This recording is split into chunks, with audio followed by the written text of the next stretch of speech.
pastor Elias está inventando que não é que todos.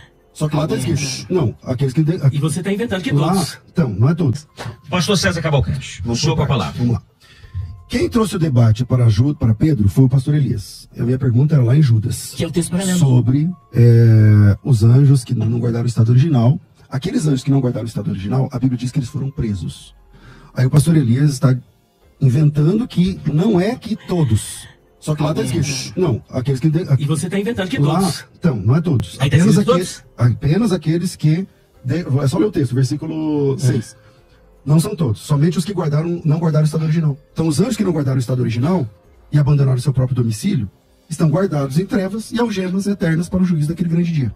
Simples. Ou seja, não são todos, são aqueles apenas. São aqueles que caíram. Certo. Esses anjos que caíram, é o texto. Então, primeira coisa, o pastor Elias disse que lá em 2 de Pedro é o texto paralelo. É paralelo. Eu devo concordar com ele, é o texto paralelo mesmo.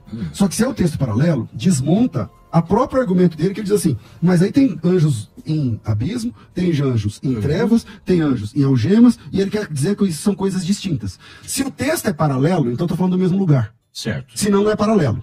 Espera um pouquinho, querido. Então, deixa eu só concluir meu raciocínio. O paralelo é o de Judas, eu não estou falando dos outros. Então vamos lá. Vamos lá. O texto de Judas diz assim, ó. Ele tem guardado sobre trevas, certo, algemas eternas para o juízo do grande dia. Então já matou trevas e algemas, que ele disse que eram separados. Certo. Lá no texto de Judas, que é o texto que ele mesmo diz que é paralelo, e eu concordo, porque... Também algemas eternas é só ler o texto, e aí é eterno? Não, Elias. Lá não é algemas prisões eternas. eternas. Não, Elias. Em Você tem Judas que ler o 6, texto. Você tem que ler o texto.